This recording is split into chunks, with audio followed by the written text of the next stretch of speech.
Oh, Skyrim Special Edition. Touted as one of the best games of all time during its release, and now jeered as one of the worst pieces of shit excreted out of Todd Howard's butthole.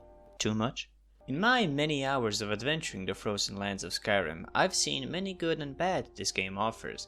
And oh boy, there is a lot of bad. Like the gameplay for starters. It's a very basic and dumbed down experience. Doing the quests as the Dragonborn seems fun on paper, but in reality it's a very linear and tiring undertaking. They're not necessarily bad, but once they're done, I pretty much forget about them and move on to another checklist. That is not to say that they're forgettable, it's just that I don't look back and think, yeah, that quest was fun. It was always along the lines of, ugh, thank God that's over. Now let's see what's next on our list.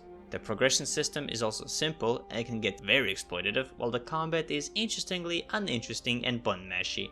Not to mention how you can only equip 2 weapons or spells at a time and 8 hotkeys, thus greatly slowing down the tempo of a fight. What's that? I'm at low health and this bandit is going for the final blow? Let me just activate my secret shot that stops time real quick as I open my menu to drink my homemade potions of healing. There was never a point in time where I felt endangered because I always had a safety net ready to grab me at the slightest possible disadvantage, which makes me believe that Skyrim's gameplay was designed for kids despite the M rating on the box. In the end, is Skyrim's gameplay terrible? Well, think of it as an item from a fast food chain. Cheap, sloppy, yet enough to make you barely satisfied. Actually wait, there is one gameplay aspect that makes me feel very satisfied. Another thing that makes Skyrim really bad is the technical performance. Bethesda. A game cannot be made with love alone. You need a good fucking engine and good fucking programmers because I've never seen such a buggy game in my life. Todd, why do bones deal damage when I step on them and they launch themselves at the speed of light right into my dragon nuts? I swear, the only good thing about the creation engine is that it creates tragic comedic scenes, which in my opinion wouldn't have made Skyrim so popular the way it did. And as fun as it is to see it, that is not a justification to give it a higher score for the technical performance. So, what redeeming qualities does Skyrim have? The answer? Atmosphere.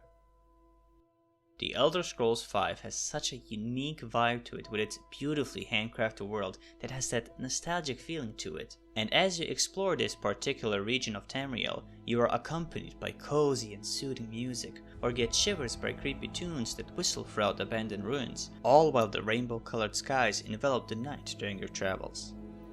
Yeah, and then the comic music kicks in and you start looking around trying to find that cave bear that wants you for lunch. Wait, what's that sound? Oh shit!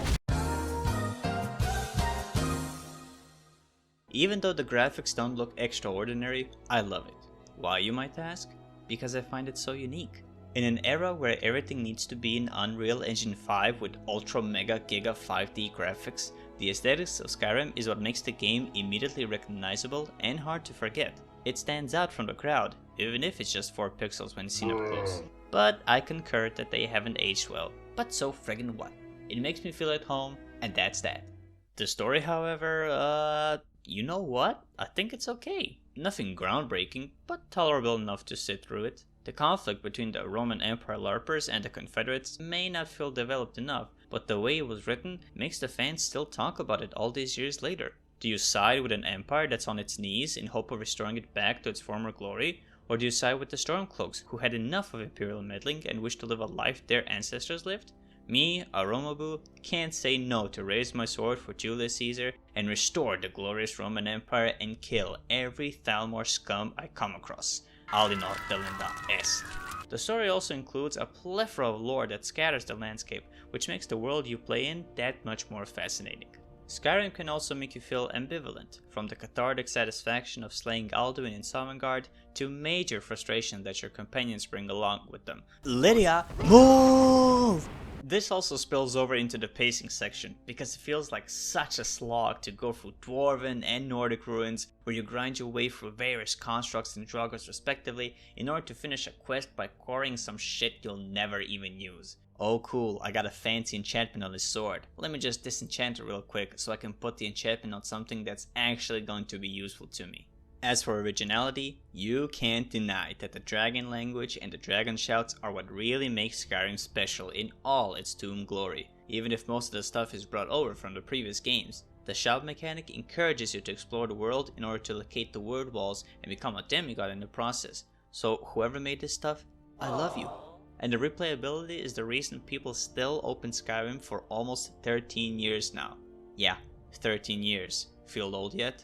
Now for level design. Here is where Skyrim excels with flying colors. Every single dungeon is unique. Yes, they're visually identical, but by its layout and various, albeit simple puzzles, all of them have something special about them that I love. I mean, of course the Dwemer ruins are gonna look the same if they're made by the same race, the same way the colony block or suburban house you live in looks the same as the one next to you. And I don't see you complaining how they all look the same, so shut up, bitch! Character design is sorta in the middle. Meeting the new NPCs for the first time makes you say, hey, this guy's pretty cool. Hey, shawty. But after everything is said and done, they appear pretty tame. Take a look at Jarl Balin, for example. This guy has a major political dilemma in which he needs to tread a fine line in maintaining neutrality during a civil war, while also looking after his people from dragon attacks. And what does he do in response to all this? He sits on his chair for 12 hours, then goes to sleep. Yeah, very deep character design. At least Ulfric Stormcloak walks a bit to his table, puts his hands on them and stares at the map for a few minutes, but has the gall to tell me that he's a busy man? Boy, if I don't... Not to mention how you, the Dragonborn, is a walking blank canvas who speaks with others with telepathy that can only be painted with your imagination. Customizability in Skyrim is pretty diverse, ranging from weapons and spells to use in combat, customizing your many properties that will make today's billionaires super jealous, and picking the best companions to travel with you on your adventures. Who knows, you might even marry them. And adjusting your skill set is cool to do as you try to carefully craft the perfect build, of which there are plenty, like the Stealth Archer build, the Stealth Archer build, and the oh, did I mention the Stealth Archer build by now? Modding in Skyrim is a 10 out of 10, and you already know why. When I started for the first time, I told myself, okay, vanilla only, no mods. I personally don't go crazy with mods, but as I was playing the game, I kept noticing things that bugged me, pun intended. For example, the game kept punishing my hoarder lifestyle by putting a weight limit on literally everything, so I installed a mod that removes weight from books, potions, and miscellaneous items. What's that? You think that's cheating? Excuse me? Well, no one complained about The Witcher 3 not having any weights on their misc items. Just saying. So I downloaded mods as I went, which are mainly quality of life improvements. It's very disappointing that Skyrim needs to be carried by the modding community to make the game better, almost as if Bethesda is using that fact to their advantage so they don't have to go hard on the development process. Is that a conspiracy theory? Maybe. Do I think that I'm right? Absolutely. The achievements that have been crafted for the player are so langweilig, man. These are the 3 that I can really consider somewhat challenging, but the rest? Too simple.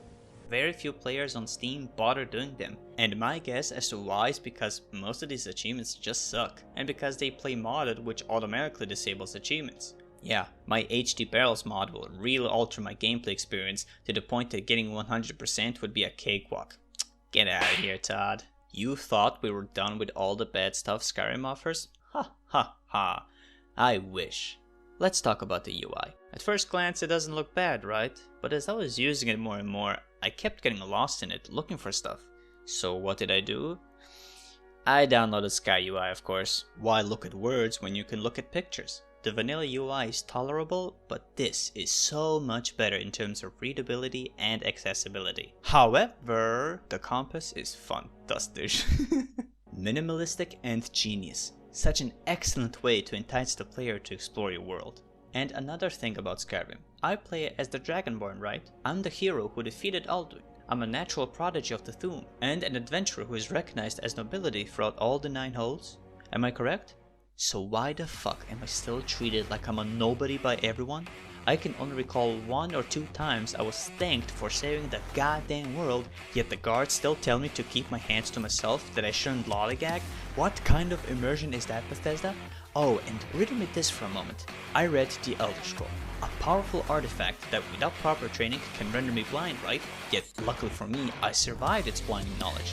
So why is it then that in the Dawnguard questline I have to find a priest to read the Elder Scroll for me, even though I am able to read it?